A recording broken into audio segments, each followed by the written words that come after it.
Hi hello good evening guy. ఇది మా తోట. ఇప్పుడు మనం రాజమండ్రి పోతున్నాం. ఎందుకంటే అక్కడ చూపిస్తాను. ఇక్కడ చెప్తే ఇంట్రెస్ట్ ఉంటుంది మీకు. మాతో పాటు రండి, చూడండి అక్కడ. ఫైనల్గా అయితే మనం రాజమండ్రి చేరిపోయాం. మన బస్సోడు ఏమించి ఇక్కడ రాజమండ్రి అవుట్స్కట్స్లో దింపేశాడు, కాంప్లెక్స్లో దింపకంతా. ఇక్కడ నుంచి రూమ్కి పోదాం. మనమైతే ఇప్పుడు రాజమండ్రి సోనా రెసిడెన్సీకి వచ్చాం. ఇక్కడ రూమ్స్ చూసుకుంటే చాలా దింగుతున్నాడు భయ్య, మామూలుగా కాదు. 2300 అదే క్యాష్ పట్టుకొని రావాలంట. నెక్స్ట్ ఏంటంటే ఫోన్పే అయితే జిఎస్టీ ఇంకా 200 ఎక్స్ట్రా పడుతుంది అంటున్నాడు. పేరెంట్స్ ఇంపార్టెంట్ ఏంటంటే మీరు ఆధార్ కార్డు ఎక్కడికి వెళ్ళినా సరే క్యారీ చేయండి. ఆధార్ కార్డు లేకపోతే మీకు చాలా బాధపడుతుంది. ఇది చెప్తాను, మీరు అర్థం చేసుకోండి. తర్వాత మీరే ఇబ్బంది పడతారు. ఎందుకు చెప్పండి. చూడండి, రూమ్ 2000 అంటే దెంగాడు. మీకు కాకుండా చాలా ఇబ్బంది పడతారు. దాని తర్వాత మీరే ఎందుకు చెప్పి నాకు తెలుసుకోండి.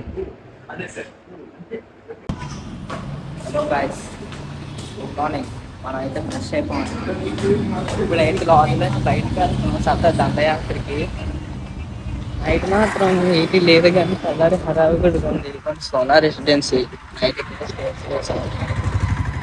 చూస్తున్నారు కదా రాజమండ్రి గల్లీ.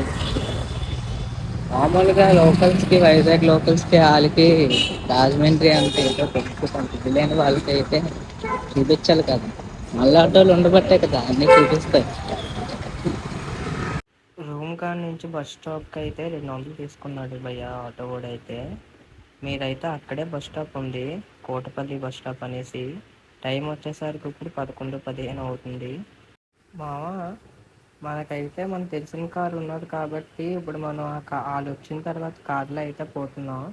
నార్మల్గా అయితే బస్ స్టాప్ నుంచి ఆటో అయితే నిర్మలగిరి చర్చ్కి 500 తీసుకుంటున్నాడు. బస్ టికెట్ అయితే 60 రూపాయలు అంట.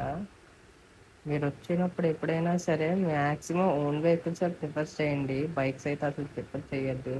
రాజమండ్రి బ్రిడ్జ్ ఎక్కిన తర్వాత అక్కడ కొవ్వూరు జంక్షన్ కంటే మీకు లోకల్స్ ఉన్నవారు ఎవరైనా సరే మీకు రీడైరెక్ట్ అయితే చేస్తారు.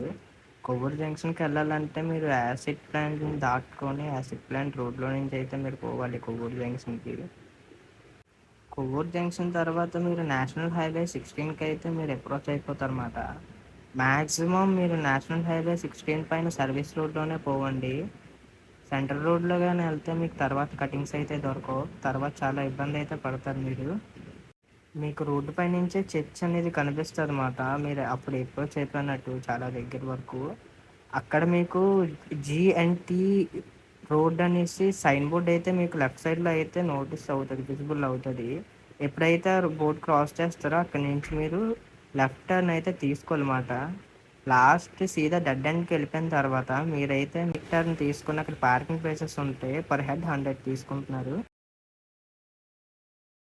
చూడండి మామ, మీరు పార్క్ చేసుకున్న తర్వాత ఇలా టార్చ్ అయితే నోటిఫై అవుతుంది. దాని లోపలికి వెళ్ళిన తర్వాత మేరీ మాత స్టాచ్యూ అయితే కనిపిస్తుంది. మేరీ మాత స్టాచ్యూ బ్యాక్ సైడ్ నుంచి అయితే మీకు అయితే స్టెప్స్ అయితే మీకు నోటిఫై అవుతాయి అన్నమాట చర్చ్ పైకి వెళ్ళడానికి. మేమైతే చర్చ్ల పైకి వెళ్ళలేదు. ప్రెసెంట్ మేము అది లాస్ట్గా పెట్టుకున్నాం, ఎందుకంటే అది ఓన్లీ ప్రేయర్ చేయడానికి మాత్రం ఒక హాల్ మాట. మిగిలిన ప్లేసెస్ అన్నీ కవర్ చేసి దాని తర్వాత చర్చ్కి వెళ్దాం అనేసి, హాల్ లోపలికి వెళ్దాం అనేసి అయితే అనుకున్నాం. ప్రెసెంట్ మనం స్టెప్స్ పై నుంచి ఎడ్లింగల్ల వాళ్ళందరూ వెళ్ళొచ్చు, లేదంటే మీకు లెఫ్ట్ సైడ్లోనే రోడ్ అనేది విజిబుల్ అవుతుంది అన్నమాట. రోడ్ నుంచి అయితే నడుచుకోవచ్చు. వెహికల్స్ అవి కూడా పైకి అయితే అలౌ చేస్తారు విత్ పర్మిషన్. మీరు కాస్త దూరం వెళ్ళిన తర్వాత ఇలాంటి బోర్డు అయితే ఉంటుంది అన్నమాట. అంటే చర్చెస్ నేమ్, ఇంకా అక్కడ దేని గురించి ఏవేవి ఎప్పుడెప్పుడు ఎక్కారు అనేసి. అక్కడ కొంచెం ముందుకు వెళ్ళిన తర్వాత మీకు చర్చెస్ అయితే మీకు నోటిఫై అవుతాయి అన్నమాట. ఏమీ ఆలోచించకుండా ప్రతి చర్చ్ లోపలికి ఏది మిస్ అవ్వకుండా మీరు తప్పకుండా చూడాలి. ఏ ఒక్కటి కూడా వదలకూడదు, ఎందుకంటే అవి అంత అద్భుతంగా ఉంటే అంత అద్భుతంగా ఆర్కిటెక్చర్ అయితే అప్పట్లో వాళ్ళు చేశారు. ఒకసారి వెళ్ళండి, మేము చెప్తే మీకు అయితే అర్థమవుదు. ఇది ఒక పార్క్ లాంటిది వచ్చాం. ఇటు చూసిన తుప్పలో ఫుల్గా కొండల మధ్యలో ఉన్నది చర్చ్ అయితే. జనరల్లీ చెప్పాలంటే చిన్న ఏదో ఒక పార్క్ లాగా ఉంది, బాగుంది. కానీ ఎక్కువ కపుల్సే కనిపిస్తున్నారు. నీట్గా ప్రశాంతంగా చల్లగా మావా ఇక్కడైతే ఫోటోలు వీడియోలు తీయనివ్వట్లేదు, కానీ బయట నుంచి అయితే మీకు చూపిస్తాను. చూడండి లోపల ఇంకా బాగుంటుంది వ్యూ అయితే. వెళ్తే మాత్రం ఇంకా అక్కడి నుంచి రావాలనుకోరు మీరు. ఇక్కడ ఏదైతే చూస్తున్నారో దీనిపైన నౌకల పైన అయితే వెళ్ళాలంట, నడుచుకుని వెళ్ళడానికి చెప్పలేదు కదా. ఓన్లీ ఆ సెంటర్లో మాత్రమే నడుచుకొని వెళ్ళడానికి అలౌ చేస్తున్నారు. ఇక్కడైతే లోపల మాత్రం అద్భుతంగా ఉంది, ఎక్సలెంట్. ఒకసారి వెళ్ళి చూడండి మీకు అర్థమవుతుంది, చెప్తే ఏముంటుంది. కానీ ఏ రూమ్లోకి మనకు అలౌ లేదు, కానీ ఈ రూమ్లోకి ఫోటో తీసుకునే ఛాన్స్ ఉంది.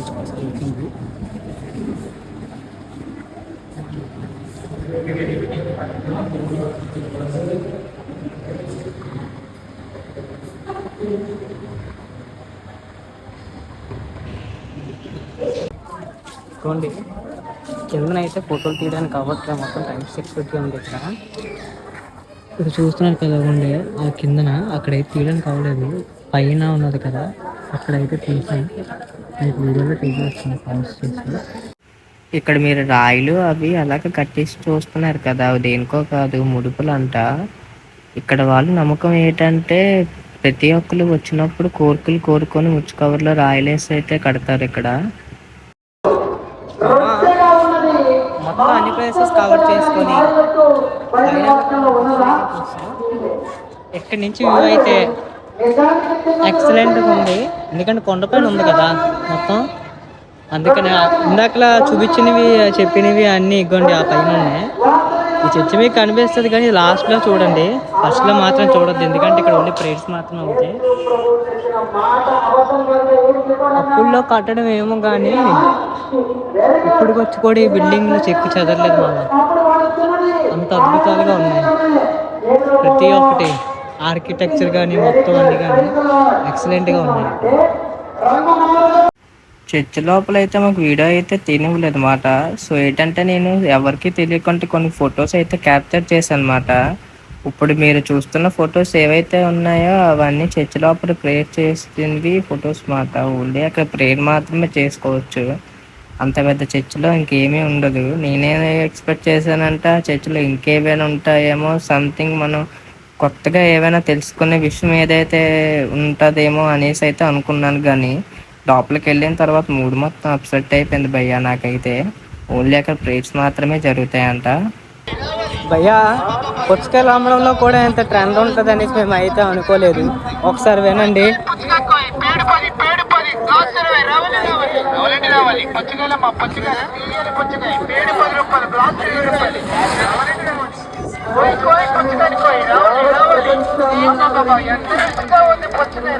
ఫైనల్గా మనం ట్రిప్ అయితే కంప్లీట్ చేసుకుని వస్తాం.